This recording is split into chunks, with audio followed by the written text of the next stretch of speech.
Today we are going to look at God's path to greatness, and we're going to start in Luke 1 as we get ready for the Christmas season. This is what the angel told Mary before she gave birth to Jesus, before she was pregnant. The angel came and announced a prophecy to her about the son that she was going to give birth to. The angel said, he will reign over the house of Jacob forever, and of his kingdom there will be no end. When Mary first heard from the angel Gabriel, one of the things that Gabriel said was, this child that's to be born is going to have an eternal kingdom. He will reign over the house of Jacob forever, and of his kingdom there will be no end. Well, in that verse and in lots of verses in the Bible, we discover something that most of us forget as we are living our lives. And some people who don't come to church or come to church rarely or have never been to church, they may not know this at all. And that is that you are in two kingdoms. You are existing on two planes. And one is very obvious to us. That's the one that includes things like rushing to the store in time to be the first to get whatever you wanted right after Thanksgiving. It includes political and sports and everything that you do, basically, that you think of most of the time. And then you're also in another kingdom. Of these two kingdoms, one of the kingdoms won't last. It seems to us to be quite important. Just some people are completely bent out of shape over something that won't last. Some people have high anxiety, but what they're worried about won't last. And the other kingdom is eternal. And even though it's eternal, it often gets very little of our time and attention. But of these two kingdoms, there's one that's just going away. It'll disappear. If you build a sandcastle down there, you know by tomorrow it's going to be gone down at the beach. Because the wave's going to come in and it's going to be gone. And sometimes, if you build a sandcastle, it'll be gone before you leave the beach. And most of the things that we do in our life are going to be like that. Beautiful, perhaps. May take a lot of time, but not lasting. So often it's helpful if we just ask ourselves, which one do I want to be focusing on? Which one do I want to be paying attention to? And it's not an either or. We are in the kingdom that we're most aware of, and it's helpful to do things in it that are good, and of course we have to live here, but we should not neglect the kingdom that's eternal. So that's the main thing that we're looking at today. We're going to take a look at Matthew 4, starting in verse 8. When Jesus is about to begin his ministry, he goes out into the desert to try to become close to God, and he has an experience that some of you have, that when you try to become close to God, one of the first people you hear from is the devil instead of God. And so Satan comes to Jesus and begins tempting him with various things. And the last temptation, the devil shows Jesus all the kingdoms of the world and all their splendor. So it's like he got the newspaper from Wednesday or Thursday, whichever one was like that, and shows him all the stuff from Best Buy and Target and Walmart and Kohl's and Macy's and all the nations and all the glitter and what you'd accomplish if you were on YouTube. All the stuff that people desire and spend their lives devoted to in the one kingdom.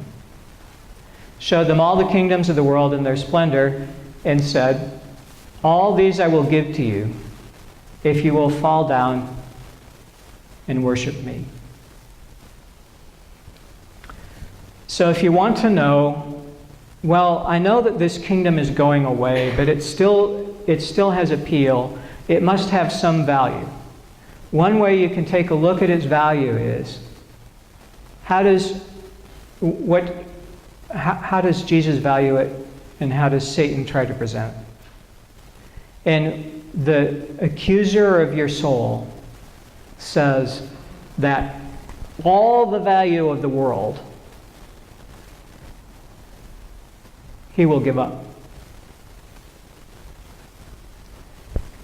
We might try to gain just a little corner of it, little tiny piece. All of it he will give up. It really has no lasting value. All these I will give you, Satan says, if you will fall down and worship me. And Jesus says, away with you, for it's written, worship the Lord your God and serve only him. So Jesus, looking at everything that dazzles us, said, you know, the most important thing is to worship God alone. Now, Jesus did not say none of this is good. God saw at the beginning of creation, all of creation, and said, that's really good. But it's not worth losing what's far more important, which is in the other kingdom, which is eternal. So we're going to look at a number of strategies for life today, and one is don't play only at the low level. The level that we have been playing on this week mostly, going to Macy's, going to Thanksgiving, spending time with family, all great. Not saying stop doing that. It's all great, but don't only focus on things that are not eternal, that are not going to last. So spend at least part of your time on things that will last. Second point, what you do won't be enough. Some people, when they hear a message like this, think that that's very discouraging. It's only discouraging for some people. For some people, this is very encouraging to know what's coming up. That when you try to do something, it will not be enough. And you need to rise up to the challenge. That the level that we're playing at is inadequate. We can do better. So if you want to take a look at one example of this, one example might be in Luke 5. In Luke 5, you'll find that there were some people who had a friend who was lame. And they decided, when they heard that Jesus was in town, they decided, we're going to help out our friend because Jesus has been healing people. And so this might be our friend's one shot at getting healed, one chance. So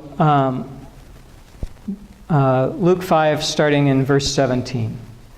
When Jesus was teaching, Pharisees and teachers of the law were sitting nearby. They had come from every village of Judea, of Galilee and Judea, and from Jerusalem. So they had come from all the area around. The country folk as well as the city folk were there. So presumably, if the leaders of the churches had come from everywhere, I'm going to just assume that the crowds had come from everywhere too. So the crowds knew that Jesus was healing people. They all showed up, and now all the religious folks showed up. The power of the Lord was with Jesus to heal. Verse 18, just then some men came carrying a paralyzed man on a bed. And I'm going to just guess at some things that aren't in this text. I'm going to guess that when they first had the idea, it sounded great. Let's get our friend to Jesus. And I don't know if you've ever carried something that was too heavy for you. And the first block, it was okay. And then the second block, you thought, whose idea was this? They were carrying this guy, we don't know how far, but everybody else had come from the whole countryside, the whole area. So they likely had come from some distance. And if you started out with enthusiasm doing something, and then along the way you've realized, I don't know if I can do this. That's the kind of thing that you will encounter a lot in life, where you've started out thinking, this will be great, and then midway you think, I am so sorry that I got myself involved with this, because it's harder than you think. And when you get in that slough, in that depression, if you keep going, what we will do is you will eventually get to where Jesus is and find out you can't get anywhere close. There is such a crowd around him, you can't even get your friend to the... So after all of this time and effort, it's not going to work. And in those spots, will you rise up to the challenge, or will you quit? Because many people quit, and it's too bad. After all that effort to get that far, when you see, oh, it's not possible, will you ask God to help you figure out a way to make it possible when it looks like it can't work out? Or will you just say, we can't do it, bud, sorry? Luckily, this lame man had friends who were not willing, after going to all that effort, to just quit. So they had another idea. You know, if we go up to the roof of that house where Jesus is and tear apart the roof, we can let our friend in from the top. I don't know if you have friends who suggest things like this. Maybe you're the friend who suggests these things. But most likely, you're just along for the ride and someone comes up with this idea and you can think, that is not a good idea, but you don't have a better one. And what happens if you agree to do that idea is, first off, as you bump your way through the crowd, excuse us, coming through, there will be a lot of people who try to not let you through. But you say, no, it's okay, we're just going up to the roof. We're not going up to the front, we're just going to the roof, it's okay, let's through. But the owner of the house, do you suppose he or she had anything to say about the roof coming apart? And the people inside, the roofs were probably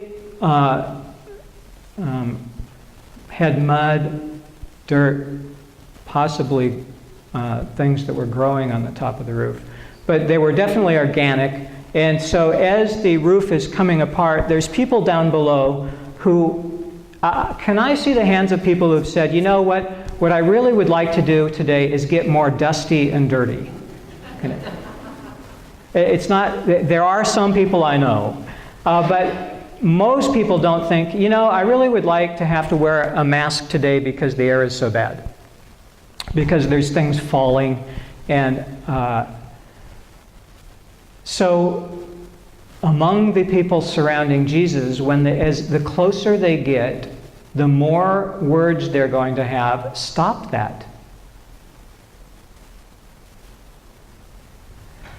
And when you encounter this, will you be bold enough to rise up to the challenge? You're not the one who's lame. You're just doing this for somebody else. Will you be bold enough to rise up to the challenge, or will you just let it go because it's too hard?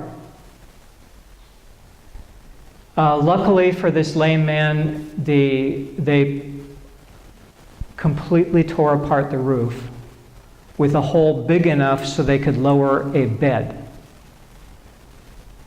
The guy's on a bed. So they lower this guy down to Jesus.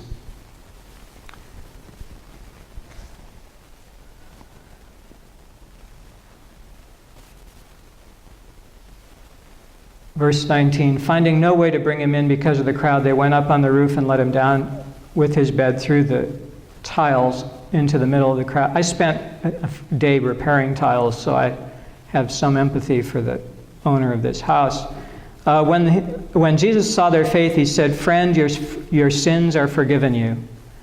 Then the scribes and the Pharisees, the religious folk, began to question, "Who is this who's speaking blasphemies? Who can forgive sins but God alone?" When Jesus perceived their questionings, he said, "Why do you raise such questions in your heart? Which is easier to say, 'Your sins are forgiven you,' or to say, 'Stand up and walk'?" Do you not understand what Jesus did? Jesus didn't even talk about all the debris around him. And he didn't even mention at first what everybody else could see: this guy's lame. He saw what was far more important to that one person and invisible to everybody else. The guy didn't really care that he was lame compared with how much he cared that his sins weren't forgiven. And nobody else could even see that. But Jesus, seeing you, sees exactly what you need. And seeing this man, sees exactly what he needs and responds first to the primary need. And then Jesus encounters the same resistance that the guys did when they were bringing their friend. People say, "You shouldn't do that. Stop." And will Jesus rise up to the challenge? Jesus has the same challenge as we do sometimes. When Jesus perceived their questionings, he said, "Why do you raise such questions in your heart? Which is easier to say, 'Your sins are forgiven you,' or to say, 'Stand up and walk'?" The point there being that anybody could say your sins are forgiven and you couldn't tell if they were or not. But Jesus says, in effect, "I'll prove to you that I can forgive sins." And he tells the man who's been lame, "Stand up and walk." "I say to you, stand up, take your bed, and go to your home." So if anybody thought, well, maybe they left the bed on the roof and they didn't have to have a hole that big. No, the bed's there. Pick up and go to your home. And immediately he stood up before them and took what he had been lying on and went to his home, glorifying God. When you start out on the journey, you think, we can do this. And then along the way, you may think, this is too much. And when you get close, you may think, it was worthless because we can't accomplish what we wanted. It's only if you keep pressing in and pressing in and pressing in and doing what God has called you to do in the moment. And luckily, we don't have to know the whole plan. When they started out, they didn't have to know how hard it was going to be halfway through. All they had to do was start out. And halfway through, they didn't have to know that when they got there, they wouldn't be able to get to Jesus. All they had to do was get to Jesus and then figure it out. So you will often not get the whole plan. You'll get just enough to get you today where you need to go. And when you get there, it still won't be enough. And then you just need to give it to God, who will be able to make up the difference. One of the reasons that it's so important for us to press into Jesus is because Jesus can do what no one else can do. And God can do what no one else can do. Along the way, another thing that's helpful to do is to choose to rejoice. And I will give you an example from this week. It's trash day at my parents' house. And I have filled the trash can with debris from their yard. I've trimmed all the bushes. And so it was a massive pile that I put in the trash can and then jumped on it 3 times. So too bad nobody had a video. And smashed it down 3 times. And then I put trash on top of that, smashed it down. And so I have filled this because I've got more stuff that I want to put in it, like boxes more. I'm cleaning their house. But the trash guy is coming today, so I put it out. And the guy, trash truck comes by, picks it up. And I think, if I could get another trash load today, that would be really helpful. And so he's driving around the neighborhood and eventually drives by, going down the opposite side of the street, and stops at a neighbor's.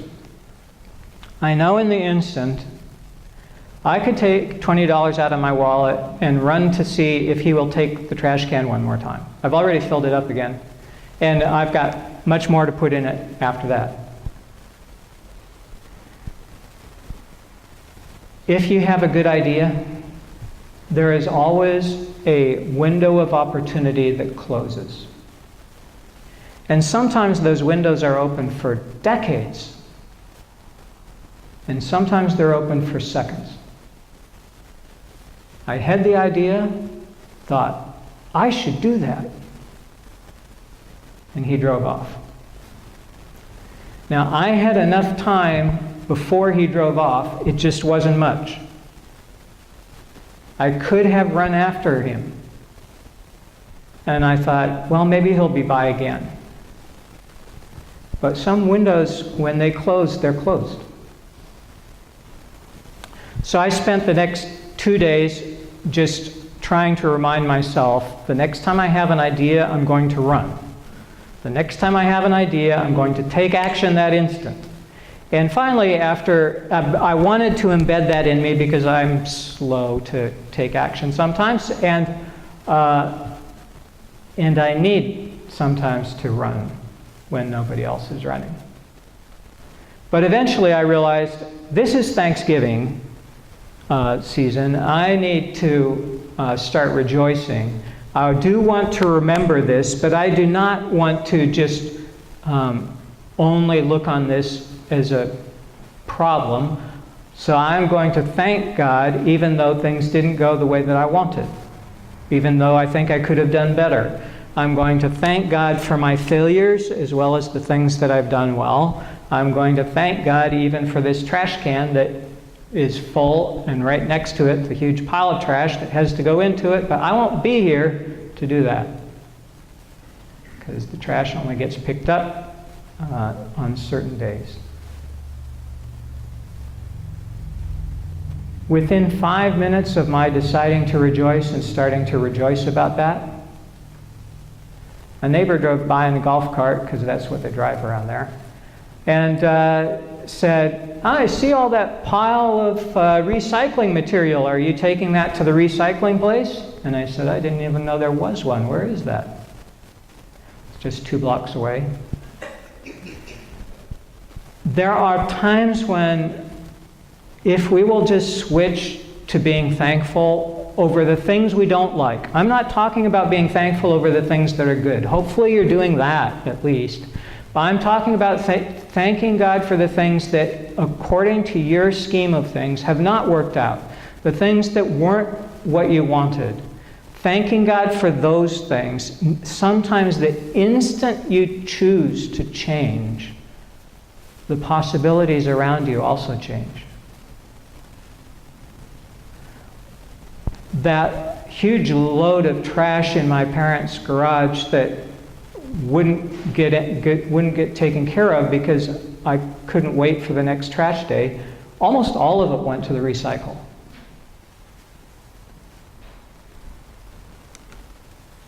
And last point that we're looking at today is to trust God. Because as we're going through life, there will be times when we think we know everything. We behave like young children or teenagers who know everything when we don't. And if we will trust God, it's helpful, because as we desire achievement or greatness or glory or fame or honor or riches, all of those things are things that Satan promises to Jesus if Jesus will just bow and worship him. And they are often good, but they are not eternal. And they are not worth your whole being. The way to what you want is often a way that you would never choose. And if you don't trust God, you will never be able to see the way to what you want, because it's the way that you wouldn't go. But when you're trusting God, if you have enough practice at this, eventually you'll be able to tell, I know it doesn't make sense, but I'm certain that I have to go that way, even though I want to go, ultimately I'm headed that way, but I'm certain that for right now I need to go this direction. And a lot of times when you are willing to trust God and do what seems to not be right to anyone else, you will find that it's the only way to get where you needed to go. If we were all Baptists, this would not even be halftime yet. If we were early Americans, where the sermons lasted 2 hours, this would not be the introduction.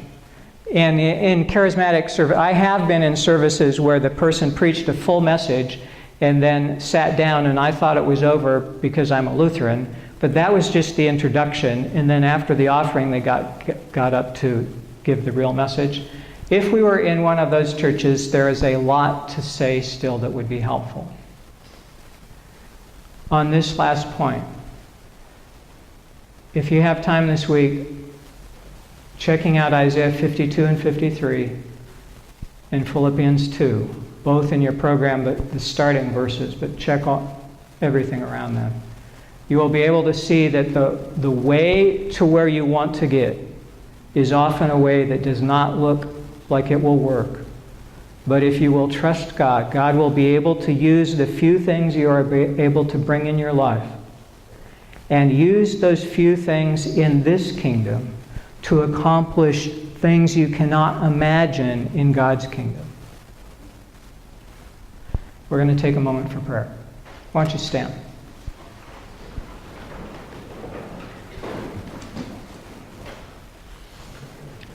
God, thank you for the joy of creation, for all the good that's embedded into this earth.